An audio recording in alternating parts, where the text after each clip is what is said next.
Have you ever felt afraid to fail before even starting? Imagine if Amazon's founder, Jeff Bezos, had also given in to that fear. Maybe Amazon would never have existed. Here's the video.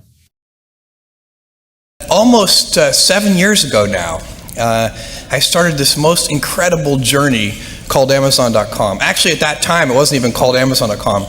It was called Cadabra Inc., as in abracadabra. That was the original name of the company. And I had phoned a lawyer on the way to Seattle from a cell phone. And he said, well, to incorporate the company? He said, what do you want the company to be called? And I said, Cadabra. And he said, Cadaver? And I knew that was a bad name. We changed it a few months later. The wake-up call that led to starting Amazon.com was finding that web usage in the spring of 1994 was growing at 2,300% a year. And things just do not grow that fast. Outside of, I guess, usually like Petri dishes or something. I mean, it's a very, very unusual growth rate.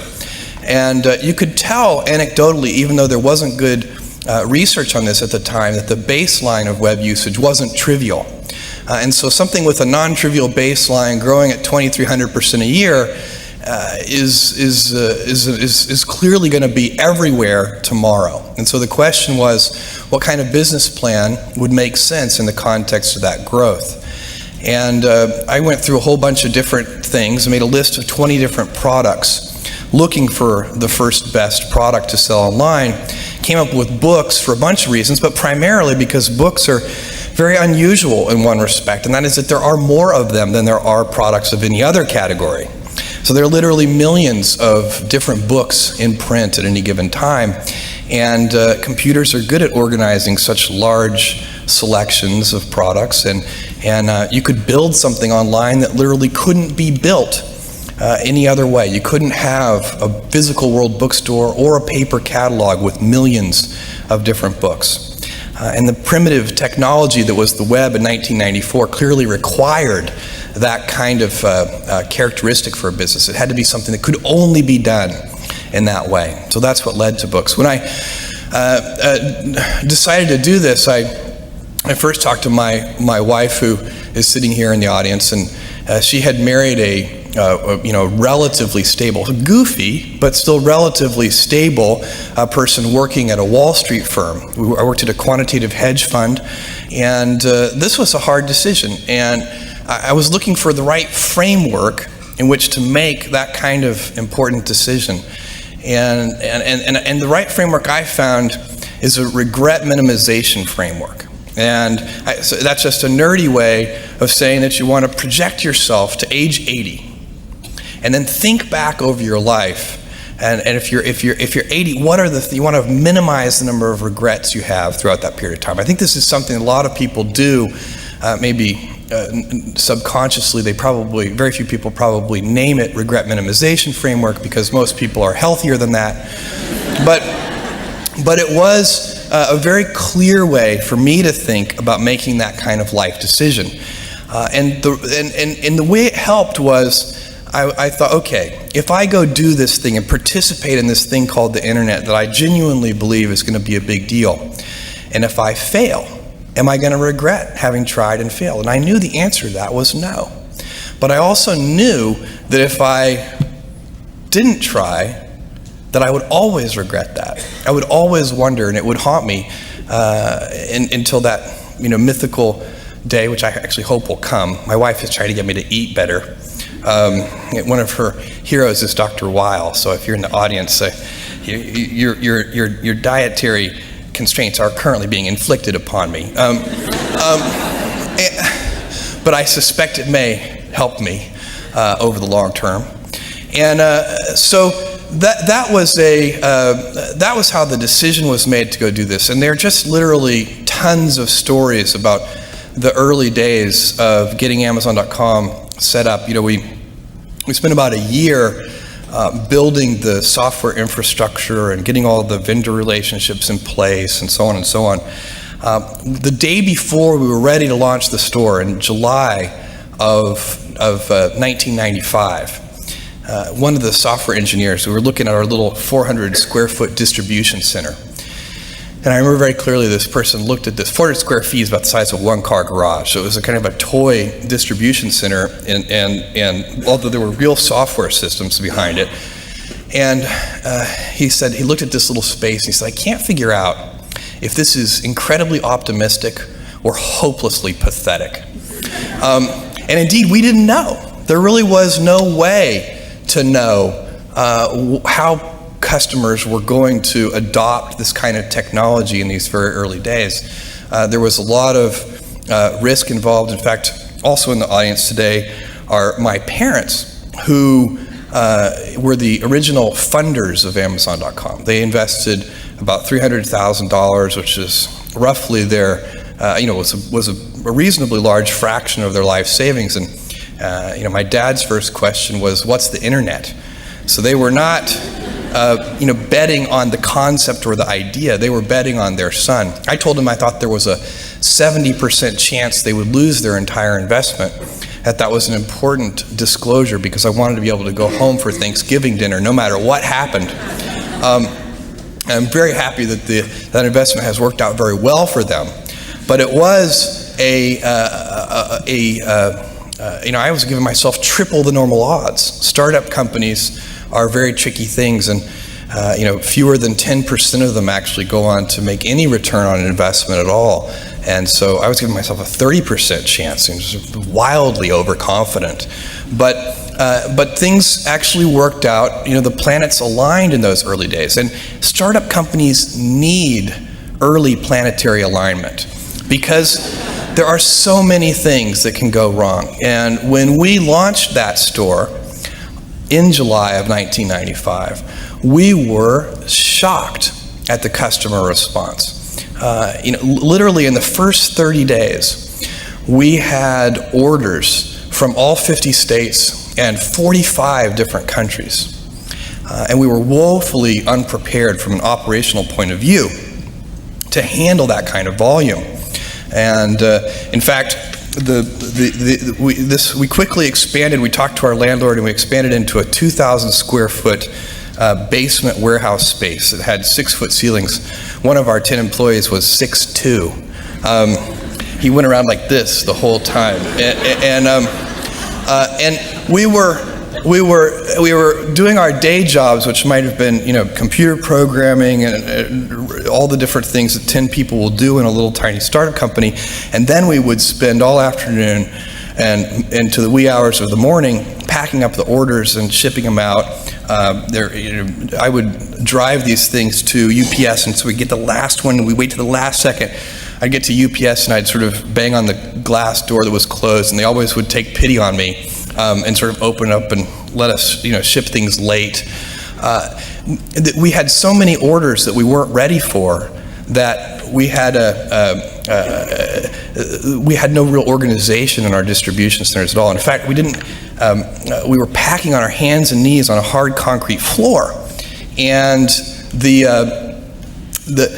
I remember, just to show you how stupid I can be, my only defense is that it was late, but we were packing these things, everybody in the company, and I had this brainstorm, and as I said to the person next to me, this packing is killing me, my back hurts, this is killing my knees on this hard cement floor, and the person said, "Yeah, I know what you mean."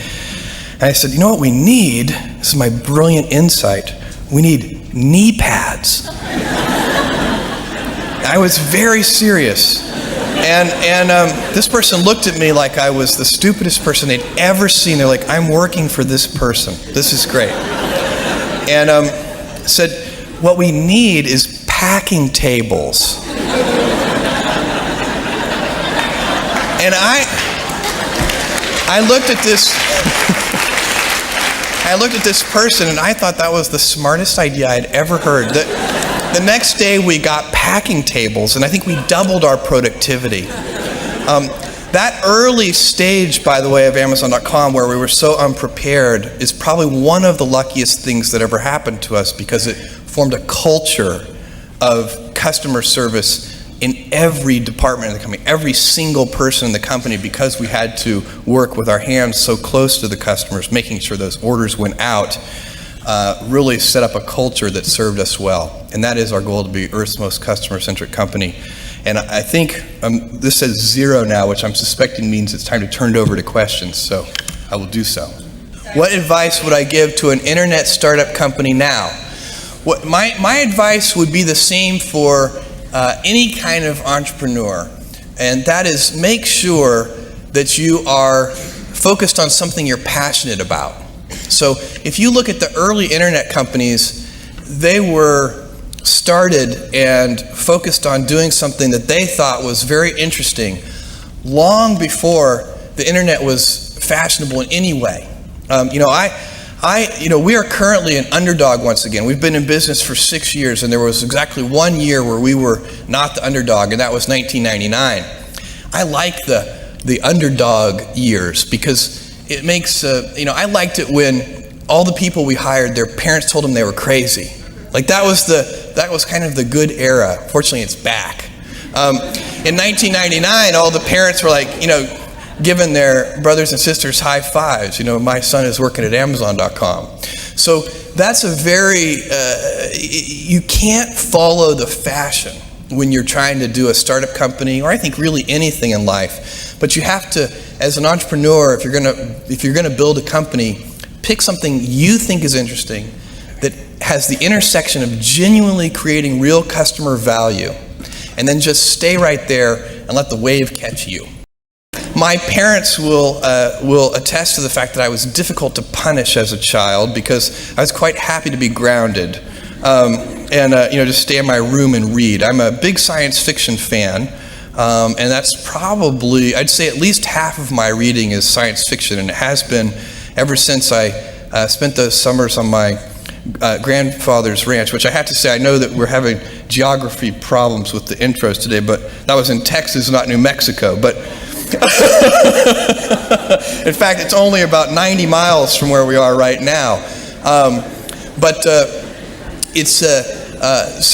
that they had a little sort of Andrew Carnegie style library in that town, and which very tiny library, but I bet a third of the collection, which was all donated by citizens of this 3,000 person town, but a third of the collection was science fiction, because there was this one guy in town who loved science fiction. And so that's been a long love affair of mine. And then my wife inflicts good fiction on me every once in a while, and which I always end up loving, but my favorite novel is Remains of the Day. So what is the role of risk in life? It's hard to do anything, I think, whatever it is that you want to do, there's going to be risk in your life, and risk is a necessary component of progress. So, there are different kinds of people that want to do different kinds of things in their life. I like exploration, and in fact, I think that I'm a little stymied because I'd really like to be a physical explorer. I would have loved to have been, Sir Richard Francis Burton or something like that. How much fun would that be to go, search for the source of the Nile and have people throw spears at you and stuff. I mean, that just sounds great. Obviously involves a lot of risk. You find most geographical exploration, not all to be sure, but most geographical exploration on Earth today is somewhat contrived. It might be something like circling the Earth in a balloon or something like that. Now, there are some very deep spots where you can still do that. And there are, and then of course there's space. I'm personally very interested in space and have been all my life, and would love someday to do that. All of these things involve risk. I don't know how you can make any pioneering movements in the world of any kind, whether they be the geographical, physical exploration that I've just been talking about, or whether it be, a more cerebral exploration of a scientific field. Or I bet you could ask that question of every speaker here, and I bet that every speaker here has taken substantial risks, whether it be intellectual or otherwise, to achieve what they've done. And at Amazon.com, as a company, that what you do, in fact, the early stages of the company are all about eliminating risk. You take those precious early startup dollars. In my case, those $300,000 from my parents, and then we raised $1 million from 20 angel investors. You take those precious early dollars and you use them to systematically eliminate risks one after the other. And what you hope is that you get to a company of a scale where the company doesn't need that kind of planetary alignment that it needs in the early days, but that instead the company has more control over its own destiny. And then that actually, by the way, creates more pressure for that team of people who represent that company. That, in our case, the 7,000 folks at Amazon.com, that we have more pressure today than we did 6 years ago, because now our destiny is in our own hands. We've systematically eliminated those risks to where we have the assets we need to build an important and lasting company. So now if we don't do it, shame on us.